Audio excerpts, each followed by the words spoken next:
दिलदार पाकिस्तान की पॉडकास्ट में शहजादी का प्यार भरा आदाब। सिलसिलावार बातचीत हम कायद-ए-आज़म मोहम्मद अली जिन्ना के बारे में अब कर रहे हैं और उनकी तकारीर में से जो मुख्तलिफ इक़्तिबासात हैं वो आपके साथ शेयर कर रहे हैं। उसका सिलसिला अभी थोड़ा सा और आगे बढ़ेगा। तो आज का जो उन्वान है वो है रियासतों के बारे में। कायद-ए-आज़म मोहम्मद अली जिन्ना ने अपनी तकारीर में रियासतों के बारे में क्या कहा। आपको सबसे पहले ये बताते चलें कि ये मालूमात इकट्ठी हुई हैं प्रोफेसर हमीदुल्लाह शाह हाशमी ने। 17 जून 1947 को एक अखबारी बयान में कायद-ए-आज़म मोहम्मद अली जिन्ना ने कहा, आईनी और कानूनी तौर पर हिंदुस्तानी रियासतें बरतानवी राज के खत्म होते ही आज़ाद और खुद मुख्तार रियासतें होंगी और उन्हें अपनी राह खुद मुतय्यन करने का इख्तियार होगा। वो मुख्तार होंगी कि हिंदुस्तान में शामिल हों या पाकिस्तान में या आज़ाद हैं। आज़ाद रहने की सूरत में वो हिंदुस्तान या पाकिस्तान से अपनी मर्जी और अपने फायदे के मुताबिक मुआहदे कर सकेंगे। एक और अखबारी बयान में कायद-ए-आज़म ने कहा, और ये भी जून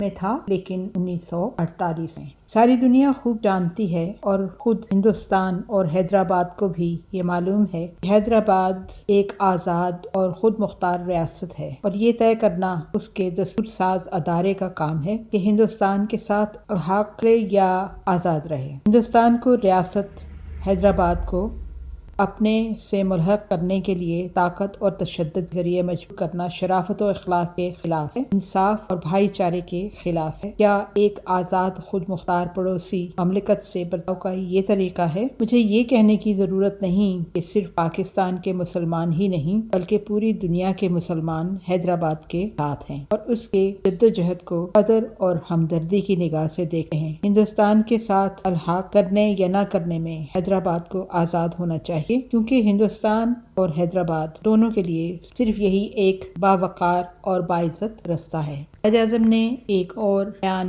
कराची में दिया, वो भी किसी अखबार को दिया था 1948 में। उसमें उन्होंने कहा कि मैं कश्मीर के मसले के बारे में कुछ नहीं कह सकता क्योंकि अक़वाम मुत्तहिदा इस पर गौर कर रही है और इन हालात में मेरी राय का इजहार सूरत हाल को मजीद बिगाड़ सकता है। और ये जो अगला इक़्तिबास है वो कायद-ए-आज़म की वफात के चंद रोज कबल से है। कश्मीर सियासी और फौजी एतबार से पाकिस्तान की शहरग है। कोई खुददार मुल्क और कौम ये बर्दाश्त नहीं कर सकती कि अपनी शहरग को दुश्मन की तलवार के हवाले कर। कायद-ए-आज़म मोहम्मद अली जिन्ना की तकारीर में से जो इक़्तिबास अगले हैं वो इत्तेहाद, ईमान और तंजीम के उन्वान के हिसाब से हैं। 9 अक्टूबर 1938 में सिंध मुस्लिम लीग कॉन्फ्रेंस कराची में कायद-ए-आज़म ने कहा, अगर मुसलमानों को अपने अज़ाइम और मकासद में नाकामी होगी तो मुसलमानों ही की दगाबाजी के बायस होगी, जैसा कि गुज़श्ता ज़माने में हो चुका है। मैं दगाबाजों का जिक्र करना पसंद नहीं करता, लेकिन हर इंसाफ पसंद और सच्चे मुसलमान से मेरी ये दरख्वास्त है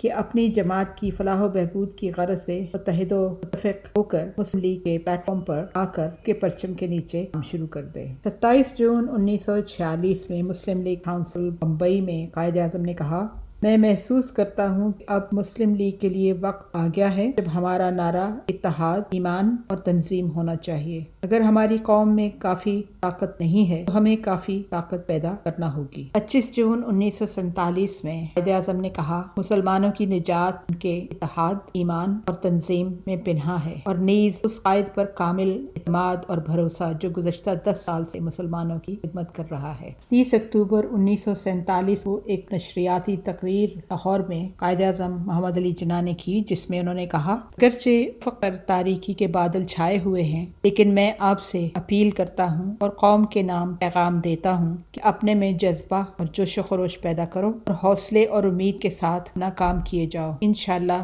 कामयाबी हमारी है। क्या हम मायूस होकर बैठ जाएं? हरगिज़ नहीं। इस्लाम की तारीख अव्वलुल आज़मी, हौसले, इस्तक़लाल, मिजाजी की मिसालों से भरी पड़ी है। बस मुश्किलों, रुकावटों और मुसीबतों के बावजूद आगे बढ़ते चले जाओ। मुझे यकीन है कि 7 करोड़ की ऐसी मुत्तहिदा कौम जो अजीम इरादे की मालिक हो, अजीम तहजीब रखती है, अजीम तारीख की वारिस हो, उसे किसी किस्म का खौफ नहीं होना चाहिए।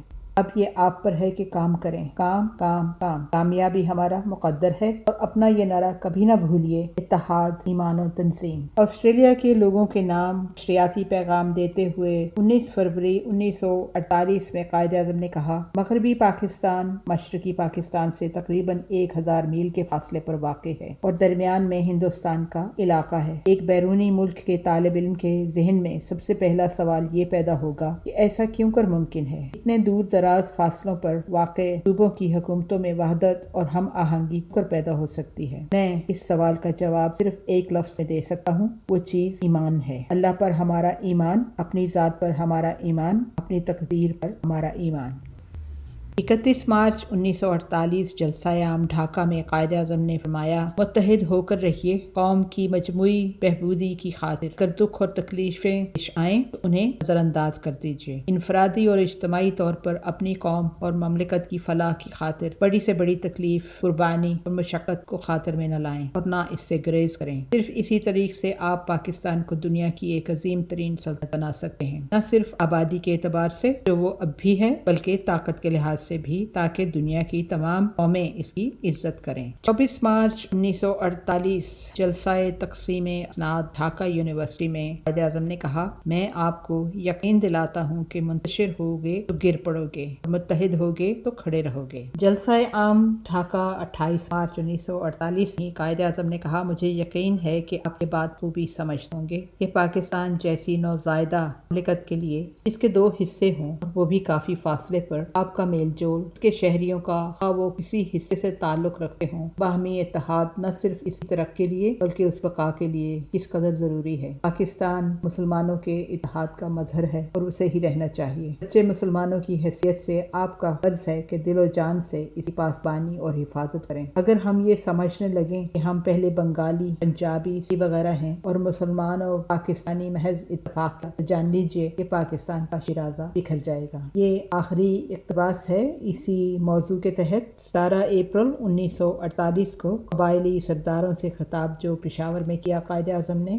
انہوں نے کہا، ہم مسلمان ایک خدا، ایک رسول، ایک کتاب پر یقین رکھتے ہیں، بس یہ لازمی اور ناگزیر ہے کہ ہم ملت کی حیثیت میں بھی ایک ہوں۔ آپ نے وہ ضرب المثل تو سنی ہوگی کہ اتحاد میں طاقت ہے۔ آج کی اس پوڈ کاسٹ کے آخر میں اور یا مقبول جان کے کالم میں سے ایک چھوٹا سا اقتباس، ہم اس منتظم مزاج معاشرے میں زندہ ہیں جس کے بارے میں تقسیم ہند سے پہلے لاہور کی ہائی کورٹ نے ایک فیصلہ دیتے ہوئے کہا تھا کہ یہ لوگ نزاع کے عالم میں بھی جو بیان دیں اس پر بھی یقین نہ کیا جائے، کیونکہ یہ مرتے وقت بھی جو بیان دیتے ہیں اس میں قاتلوں کی فہرست میں اپنے تمام دشمنوں کے نام شامل کرنے کی کوشش کرتے ہیں، خواہ انہوں نے قتل کیا ہو یا نہ کیا ہو۔ آج کے اس خیال کے ساتھ ہم آپ کو خدا حافظ کہتے ہیں۔ ہمارا ای میل ایڈریس ہے dildarpakistan@hotmail.com۔ Until next time, take care. God bless. اللہ حافظ۔